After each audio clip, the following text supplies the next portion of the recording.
mga kablog ko ha. Paklay. Pwede na ito ipakain sa aso mga kablog ko. Ayos. Hello, shout out mga kablog ko. For today's video, magpaklay tayo mga kablog ko. Luto tayo ng paklay. Simple ricado lang mga kablog ko. Simple ricado, pero masarap.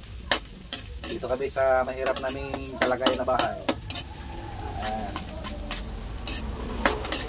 Kailangan natin isahin muna yung mga ricado para lumabas yung aroma. Kung gwapo ang loto ko, kasing gwapo dito sa mga kablog. Bahala ka sa buhay mo. Ginusto mo yan eh.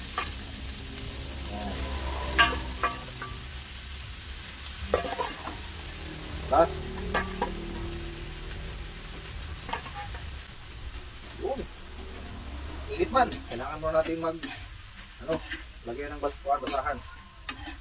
Mix lang natin mga kablog ko. Oh.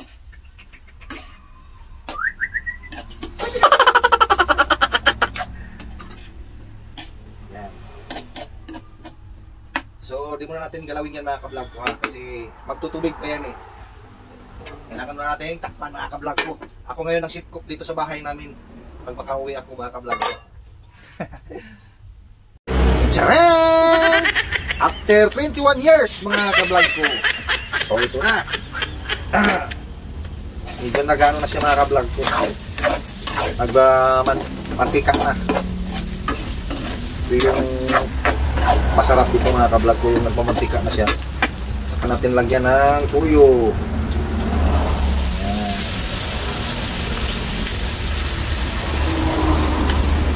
Tapos, suka. Nakaka-plastic. Kunti lang. Kunti na lang pala ito. Busin na lang. Yan. So, mix muna natin. Yan. Medyo nagpula-pula na siya mga kablog ko. So, takpan muna natin to. Antayin natin ng 30 years. Para maluto na talaga yan mga kablog ko. After 30 years, bubuksan na natin mga kablog ko. Maluto na ba? Wow! Pusok pa lang. Ulam na. Ang bango mga kablog ko. Yan o. So nakita nyo man mga kablog ko. Yan.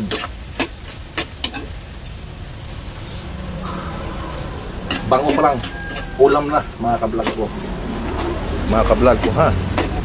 Saklay. Pwede na ito ipakain sa aso mga kablog ko. Ayos. So hanggang dito na lang ako mga kablog ko ha. Bye bye, see you next vlog. Ito yung recipe ko ngayon. Tabu! I love you mga kablog ko.